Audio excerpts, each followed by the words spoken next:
I drove 640 miles round trip to drag this 1981 Peterbilt 359 out of a hedgerow. In this video, we'll bring it home, clean it up, and get it running. This will be the first video in this series.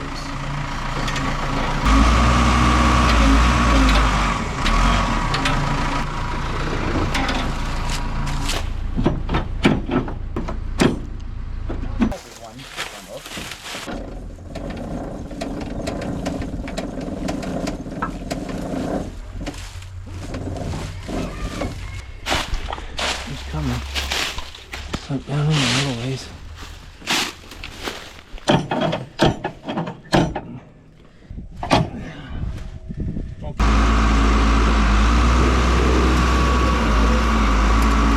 Out of the hole. Nice.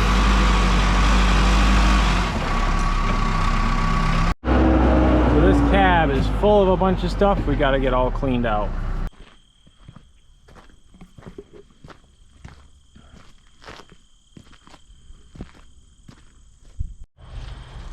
Just looking at this, last time it looks like this was on the road, it was 2 of 99. That's when it expires. So it was not on, it doesn't look like it was on the road past 99. We got a couple of IFTA stickers over here, 95, 96, 94.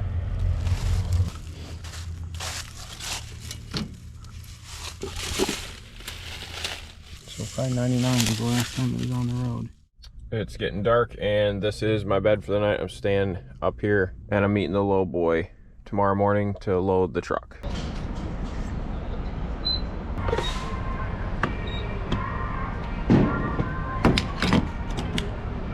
Dr. Pepper and 3 cheese at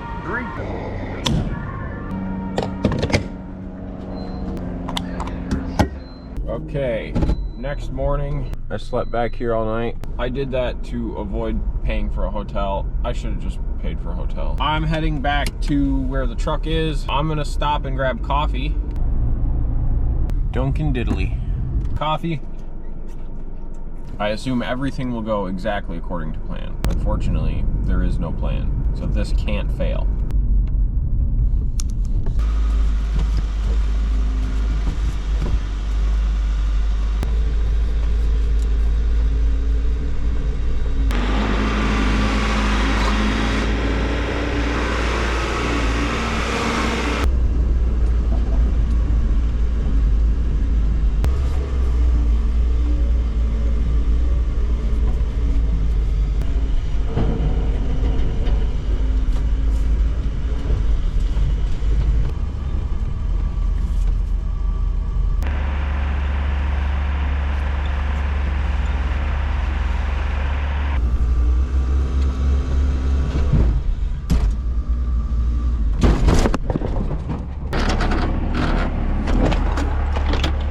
Roughly where we want it.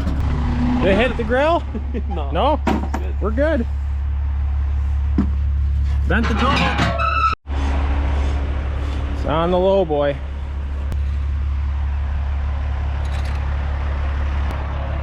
Eastbound and down. Or westbound.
It's always raining when I'm doing something exciting.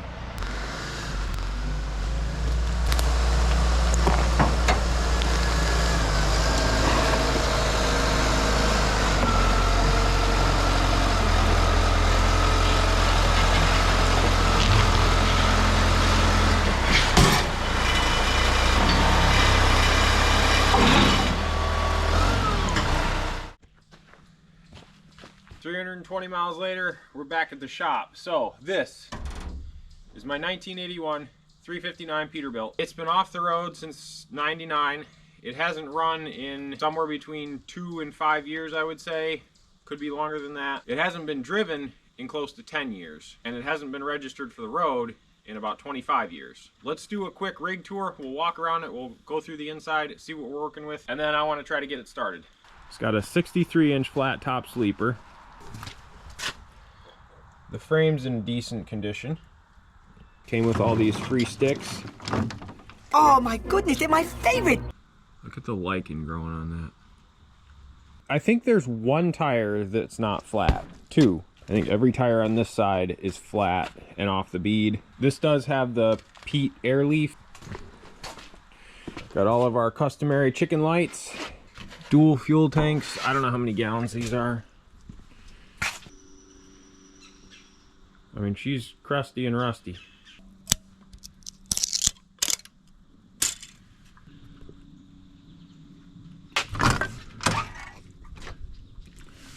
Moving into the interior, this has the Corvette dash, 2 matching seats, and I don't hate these seats. They're just old, but they do match. Somebody's been living in here. By somebody, I mean an animal. Clutch is free,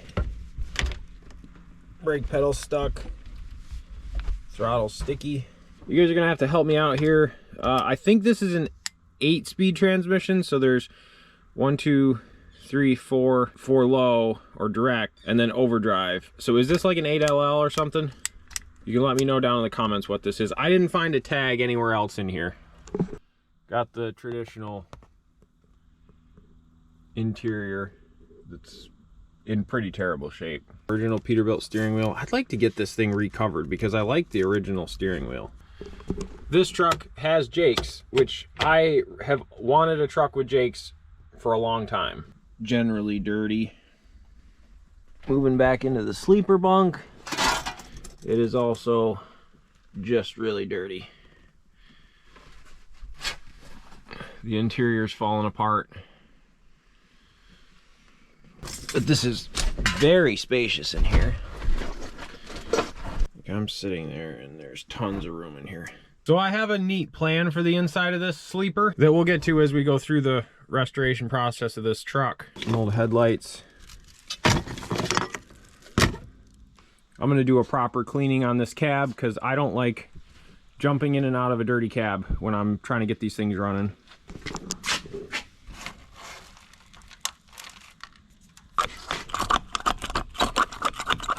So I happened to be driving through Massachusetts, not far from where this truck was, a couple of weekends ago, and I was able to work with the owner and stop and take a look at it.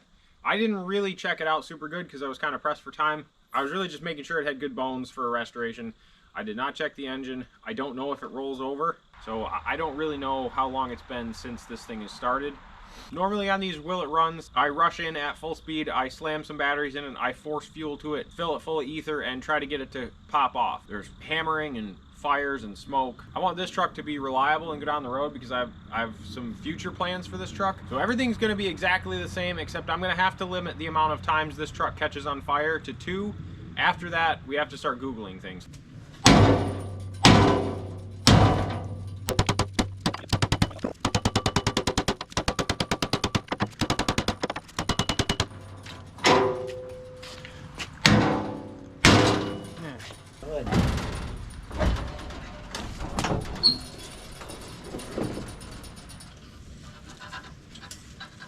Oh gosh.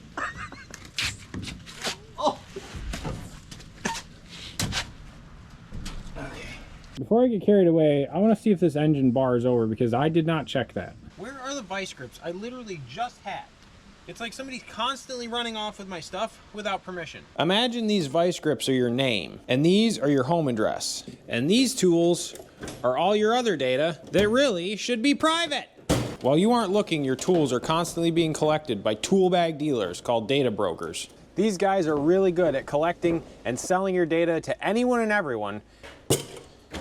Incogni gives these guys a swift kick in the tools and puts an end to this. Incogni simultaneously searches hundreds of data brokers, online directories, people search sites, and commercial databases to remove your tools from their miserable tool beaters. Now, we all have duplicates of some tools, or data, and countless 10mm data, which can cause a real problem. Now I have to figure out where all these 10mm actually go back to. Thankfully, Incogni checks back on these sites for new traces of your data. But Incogni got even better with their custom removal tool. If you find your data somewhere Incogni hasn't looked, just give them a link.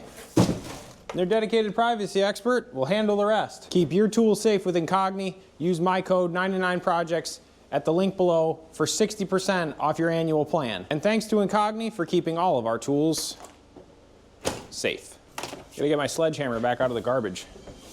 I'm just gonna put a pipe wrench right here and see if I can bar it over. Oh my goodness. Oh my goodness. She's a runner. Is the oh yeah really necessary every time? Not every time. She's a runner.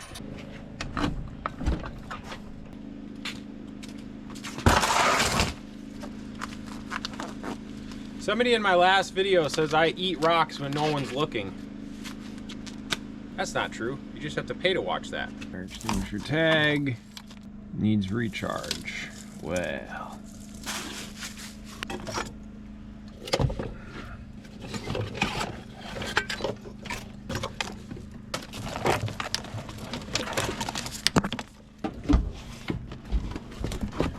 Definitely saving this. Peterbilt.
Fastener covers. Why?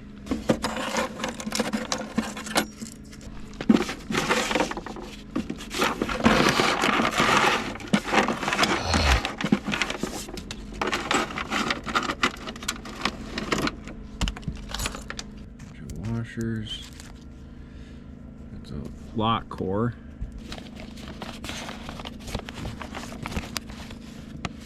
Truck Stops of America. Silicone form gasket, battery cable, rib belt, parts run local, mechanic labor, call out, hold down clamp, fuel power, 8-ounce mechanic labor. So this was written September 1st of 1996 at 2:24. Looks like Cottondale, Alabama. Pretty cool. 379 bucks.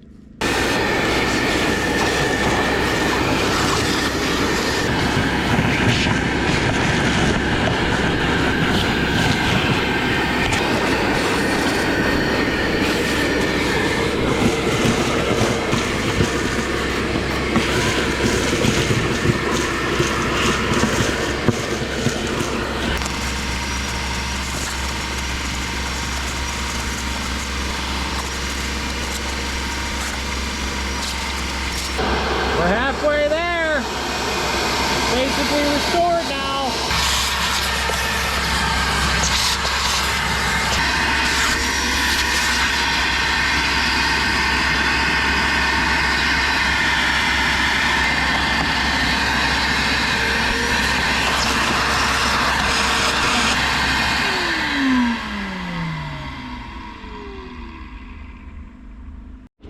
Found these 2 keys.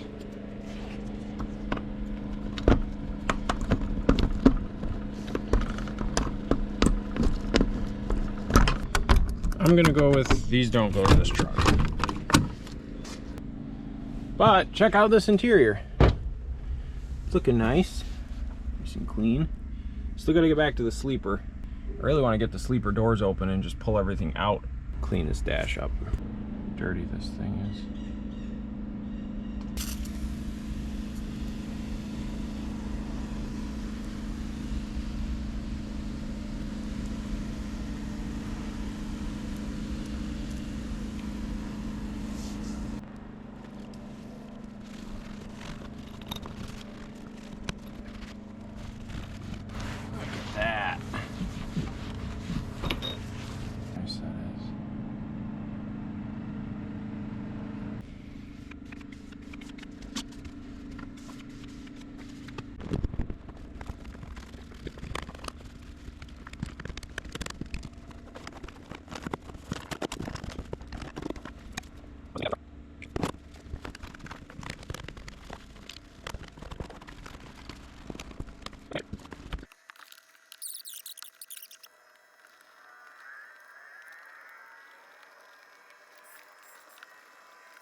I think that looks way better. While I'm thinking about it here, this pedal's sticky. It's not the pedal you want to be sticky. And this pedal is really sticky, and you don't want this pedal to be sticky either.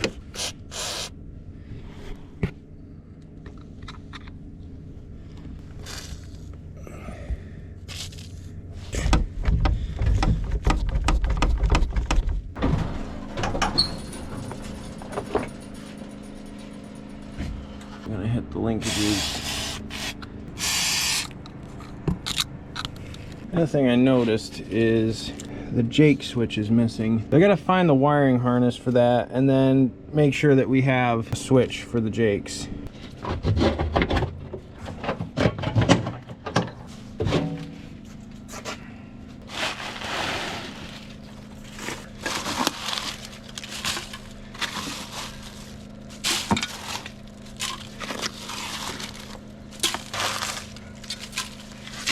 So here we have a 12 volt system. So you have these two coming in on the positive side from the truck, these two coming in on the negative side from the truck, and then this is a jumper to tie this last battery into all this. That's important to note because some of these big trucks have 24 volt system. And it's not that hooking it up wrong would ruin it right away, but if you hook 24 volts to a 12 volt system, the starter's gonna crank faster and wear out. If you hook a 12 volts to a 24 volt system, it's not gonna crank fast enough. These tools are what's known as a universal socket set.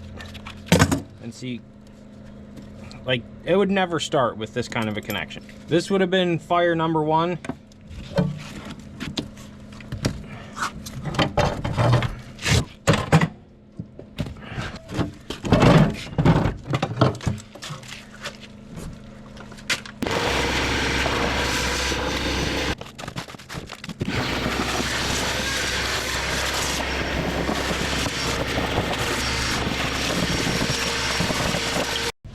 Holes in this, so I'm probably going to cut a board exactly this size and put one back in here. 14 by 25 and a half.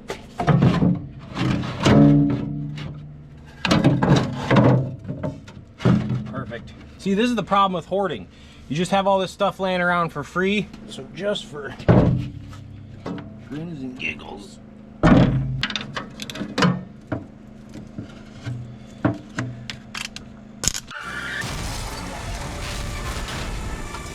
Oh, let me trace some wires here. I don't understand this. Let's set this on fire one more time. Nope, that's not it. You know what? I know this is a negative. Say that. Okay, so this doesn't immediately explode.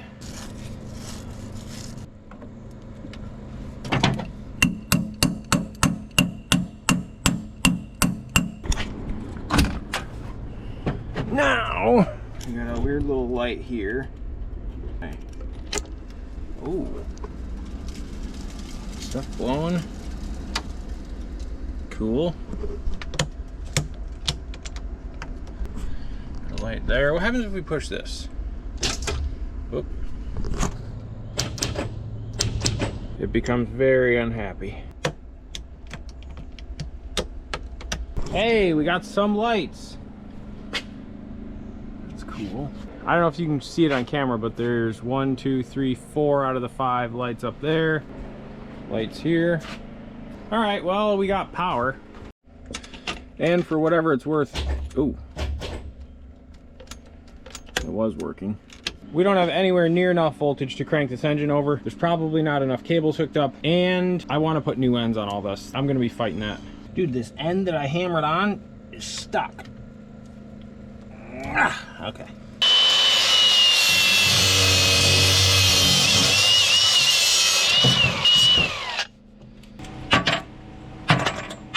You can buy these for 10 bucks for 1 or 2, or you can keep a roll of 5/8 copper or whatever size copper you need to go over your battery cables. Smash one end, drill a hole, make them nice. The way I do this is I fill the battery ends up with solder, chunks off a roll. Whatever's too much will flow out over the sides when you shove it on the battery cable.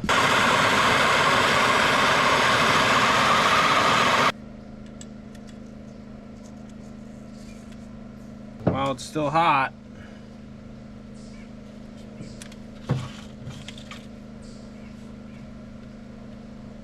and you're just gonna let that cool down.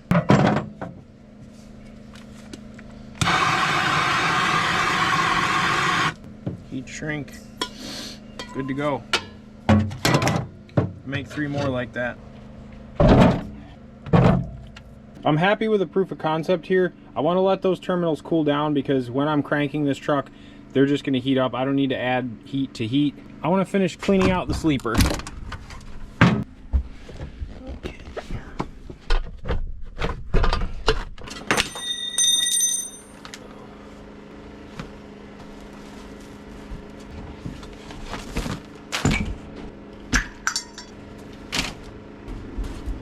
Found the door panel and the door trim for the other door. Skanky carpet for the driver's side door, but I want to redo the interior, so I don't think I'm going to save this.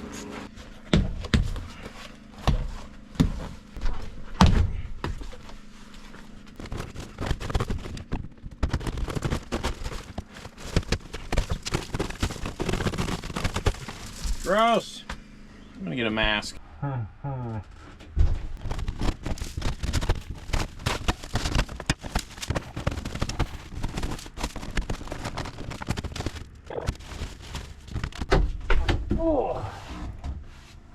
Okay, cool.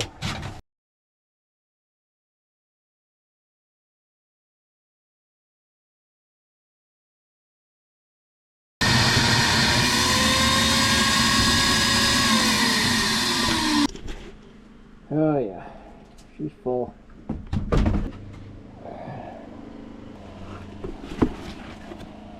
Gross.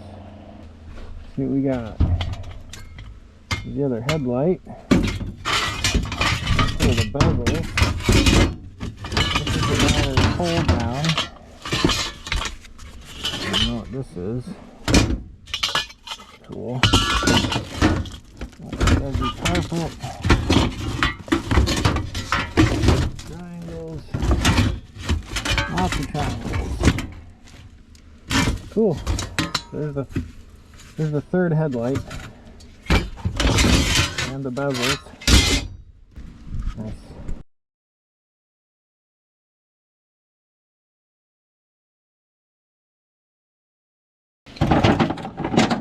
I did sniff the fuel and it has a smell to it, so I don't know what else I'm supposed to do there.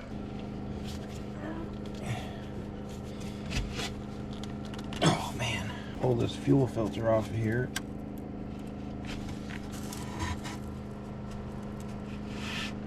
Oh, gee whiz.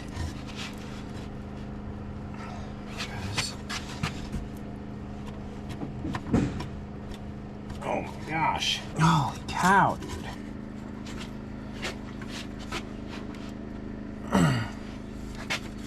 try something else here.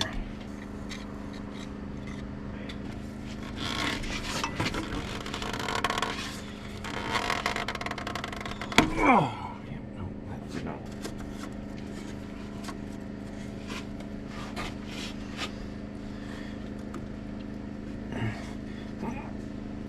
Oh, geez, it's just bending. Straighten out my tool.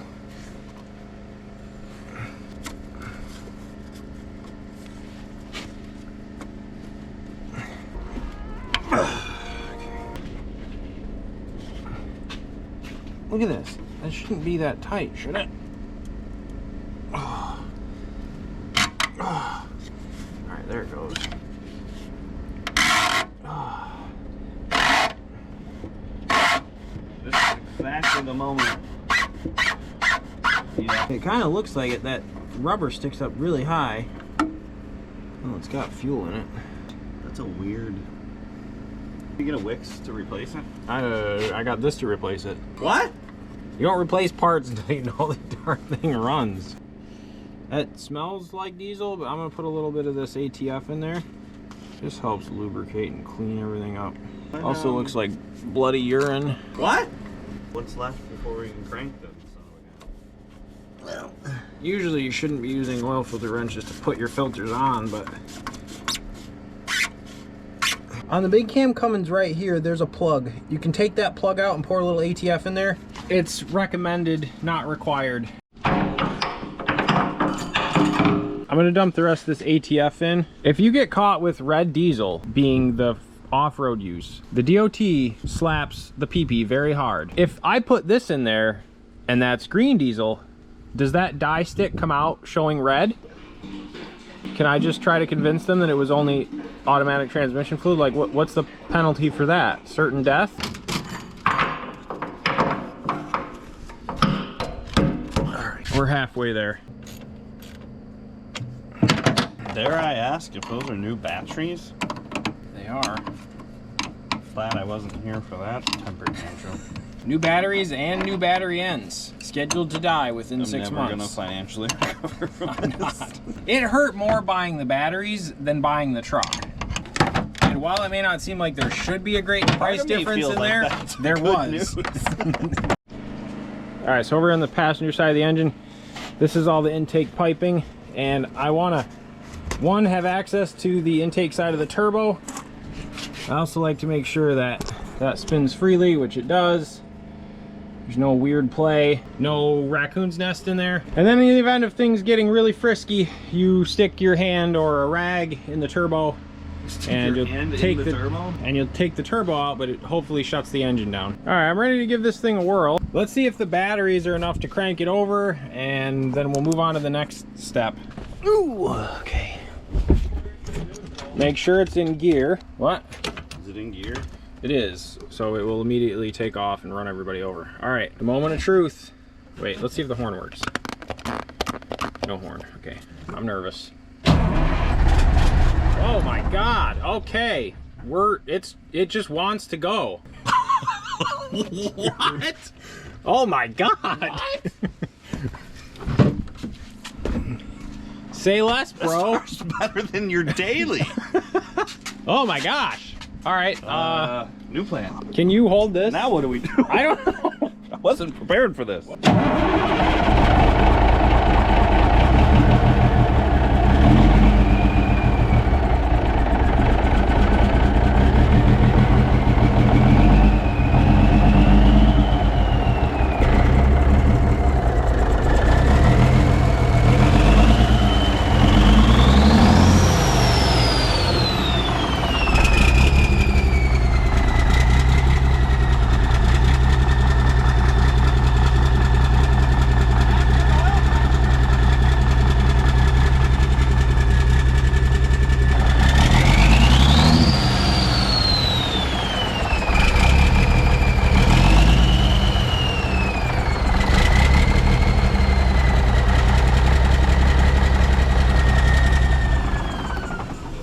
I hear air leaking, so the compressor works. It's trying to build pressure. Where's all the smoke coming from? Probably every Underneath. hole in the exhaust. Yeah. Plus you have that big stupid muffler on there. It wasn't like spraying fluid everywhere, so that's good. Alright, coolant here. It's wet, but there's nothing in there. I'm gonna add coolant before we do too much more. So this is the Jake brake harness, and it's not hooked up because the Jake switch on the throttle is gone, and I must hear the Jakes. So I'm going to rebuild this harness with a momentary switch and trick the truck into believing that I am the Jakes.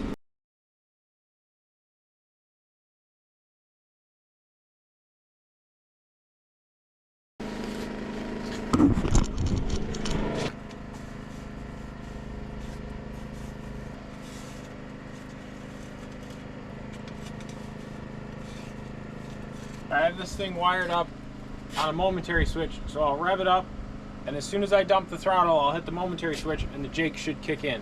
Let's add some coolant.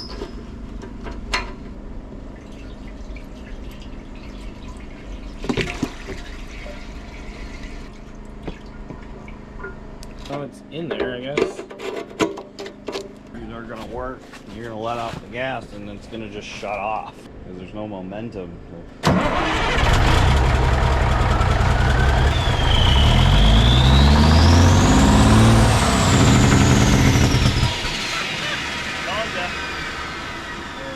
So cool!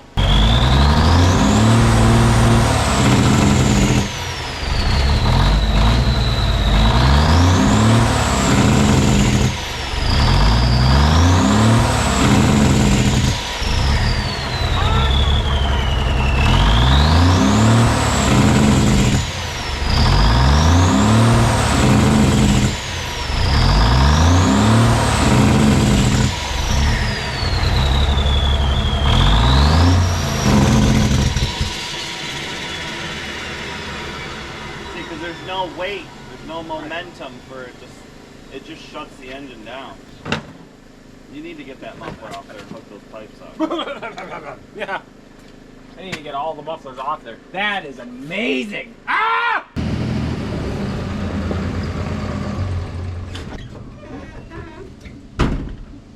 I am all the way excited.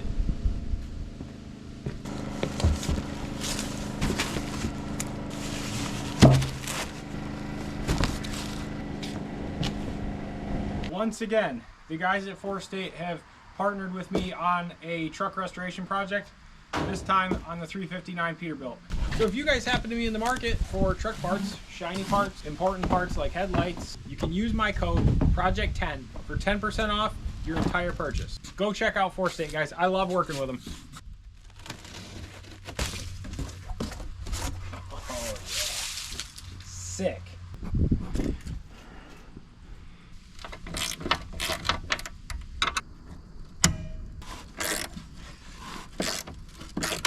Just brake, you know you want to.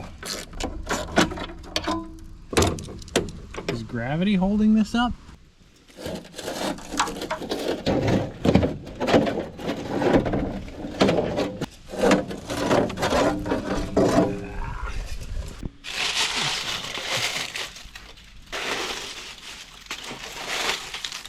I shouldn't stick my hand in there. All right, let's pop these off.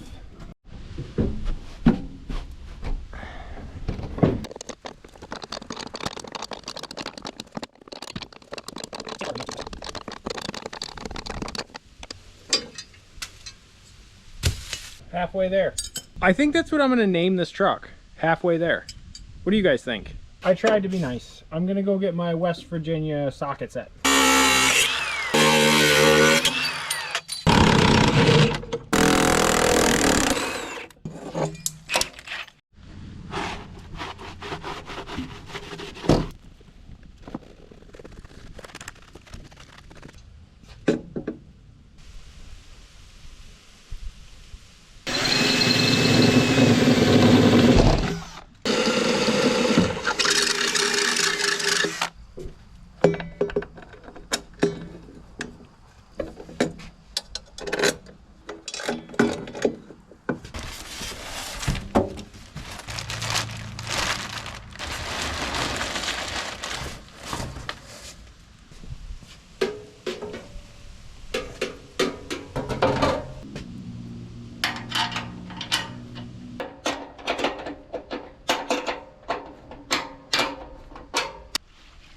That totally changes the look of that truck. Oh my gosh.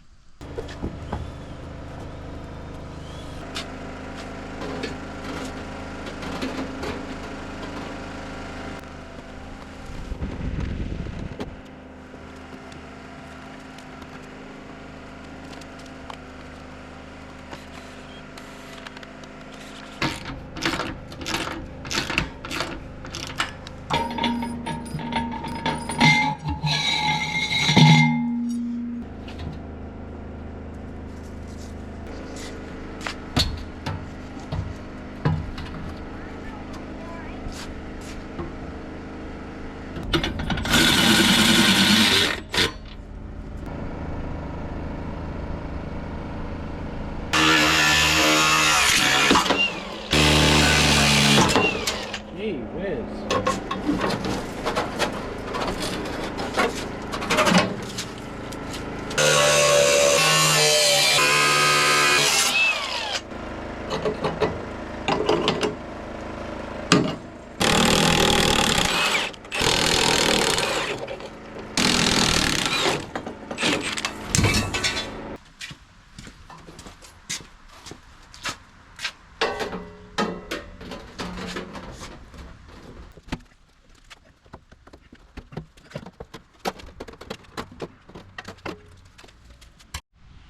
All right, I had this whole bracket oriented this way, and it needs to be oriented this way to put it close enough to that opening for the air cleaner.